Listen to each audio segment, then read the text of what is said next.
KF7QGY here. Hopefully going to answer some questions that some people have had, both local and even a couple of comments online now, as to exactly how I made this box work and made it so that when you lift the lid, it lifts up the tray, and see how the whole inside is arranged. I was trying to figure out originally how to end up doing it, and I was originally going to just use some pictures that I had taken while I was doing the initial build some years ago. But I decided that since I needed to do up some modifications and rearrange some of the stuff, like having my power poles and USBs right in the front, right at keyboard level, and essentially in the way of the center operator, that I might as well just go ahead and do this video with, you know, it's sped up and things like that, of me actually doing the work, taking it apart, seeing how everything is done, and seeing all of its components. I'll do some little narrations the best that I can throughout the video, and hopefully it inspires some people to do some builds of their own.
Now that I have this thing completely torn apart and I have the framing and everything outside of the box, I can show you about how I made it. It's made out of 2020 V-channel, I think is what it's called. It's the same 2020 framing that you'd use to make a 3D printer. I've made two different main frame pieces, the top frame and the lower frame. The top frame obviously is the part that ends up moving. It's on four-wheel roller skates that you would normally mount the injection head and everything else to on the 3D printer. I made it a solid frame so that I could take it off if I ever needed to. If you take a look at the sides, I mounted some I can't remember what they're called, but they're the twist locks that go inside the V channel for putting the hardware onto it. I mounted those in place for anchoring it down inside the box. I put in a couple of screws to help hold what is basically bicycle brake cable housing to go up and down into each of the verticals. And then they just go up to the lid.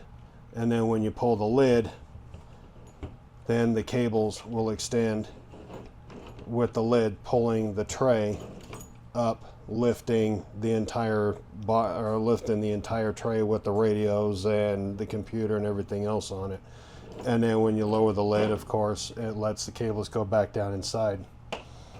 So the cable comes through a little groove inside of the little four-wheel skate, and then I used the same hardware to go inside of it to mount it, but I was able to go through and make it so that I could readjust the height of where it sits.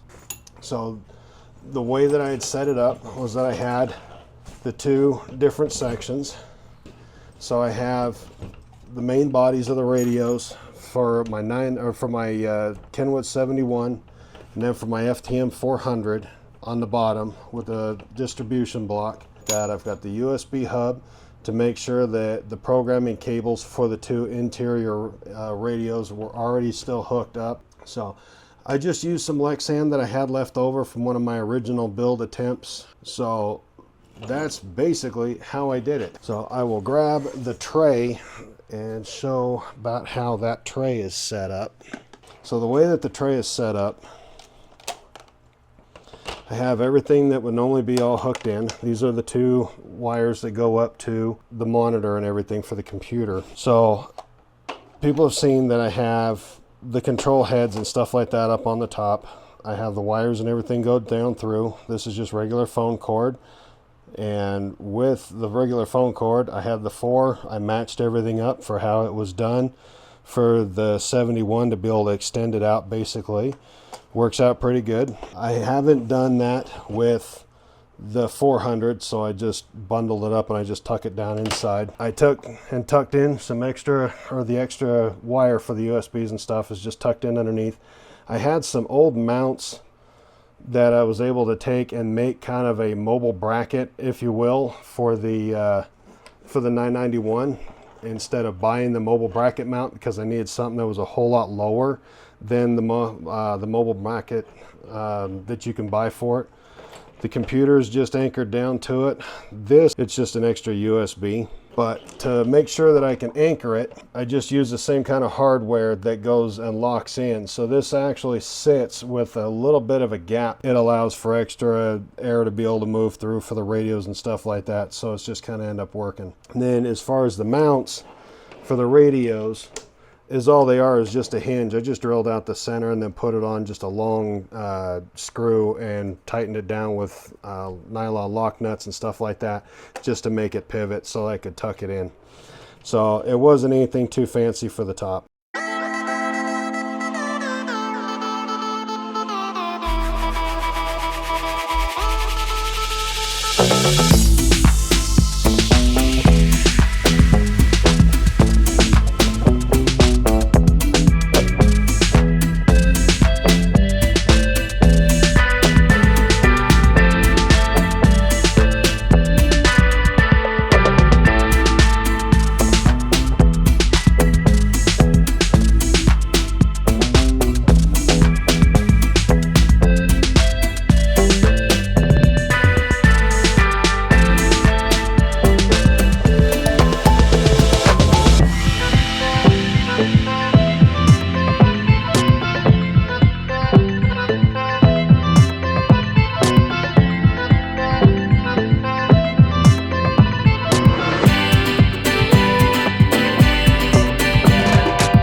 Okay, now that I have the inside and everything put back together, I moved the camera so that we can go over all the stuff. It kind of is going to mirror the old video that I had done, just showing it from the top when I was doing some initial repairs and moving my hookups for the microphones and for the speaker outputs.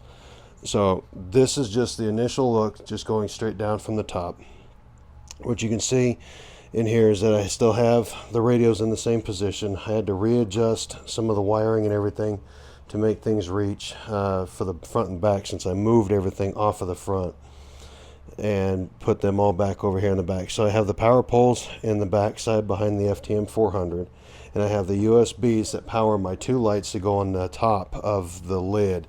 But going through, you can see it is a really tight cluster due to the top tray going down. I had to make some of the wires available to be able to move up and down to stay fixed with the USB hub. I still have the same couple cords hanging out on either side that go up to the top of the tray. You can see straight down in through the sides kind of how the two inputs, or outputs rather, for the microphone and for the headphones and external speaker, they're stacked on top of each other, and they do come down and just about touch the bottom of the top shelf. So what I'm going to be doing next is putting the monitor and everything in, put the tray on it, and get all the rest of the stuff hooked up. Move it up and down nice and slow. Make sure that everything is going to clear and that I don't need to make any further adjustments.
Okay, so as I was going back through and doing the final adjustments and everything, I tried to get the top tray so that it was aligned with the top.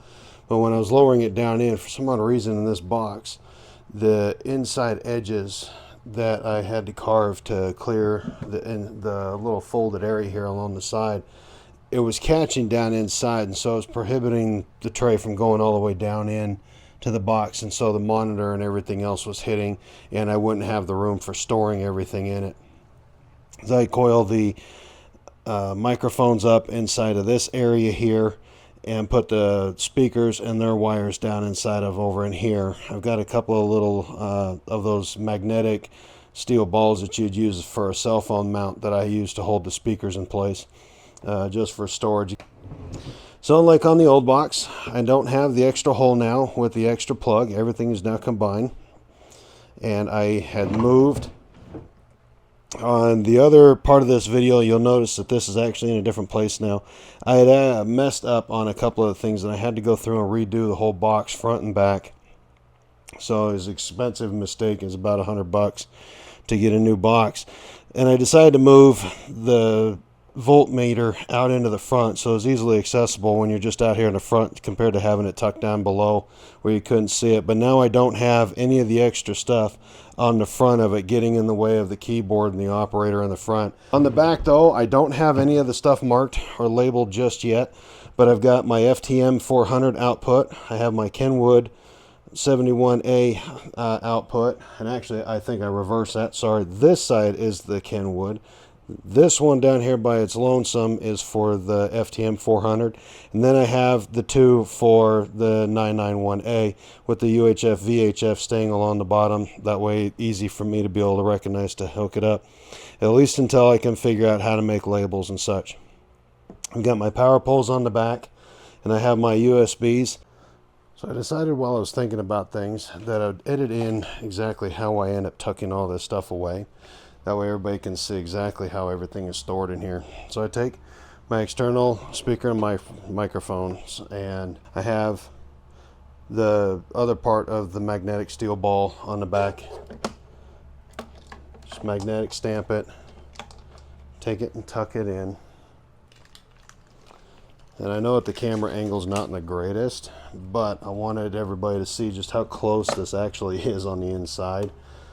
And I use the mouse pad that I carry around as a cover to help protect the computer screen.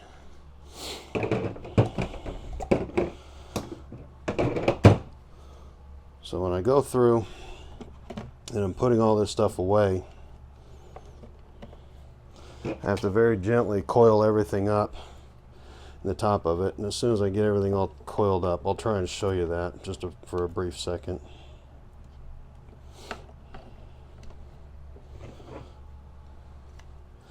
Because it is actually kind of a mess to see when you look at it.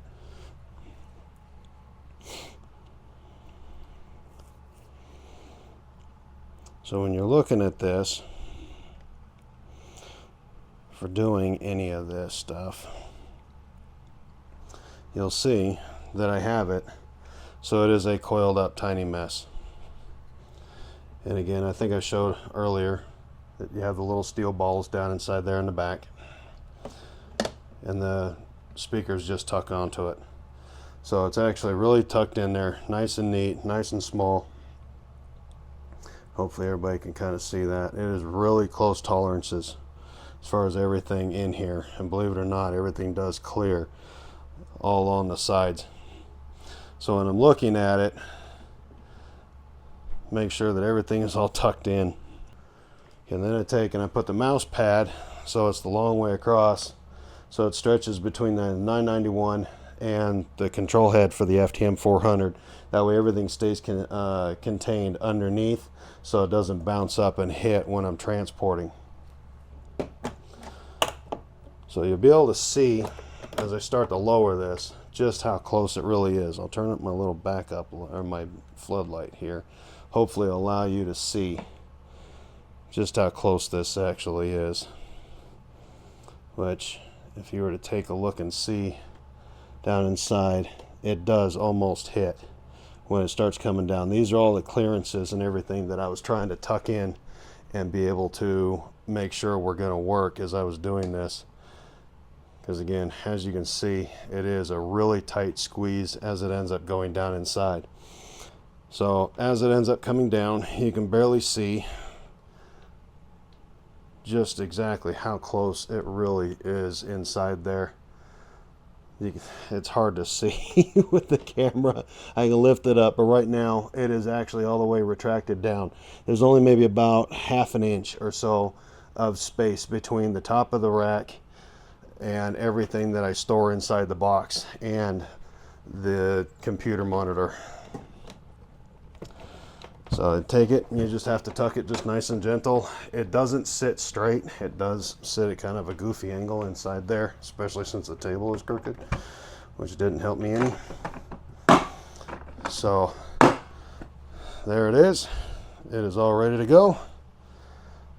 Then you're able to either pick up the 50-pound behemoth, or you can carry it by its side. And so with that, you're able to see just exactly how I had made the box, how I made the thing work, so that when you lift the lid, the radio and all the equipment, at least what you need to be able to operate, is all right there inside the box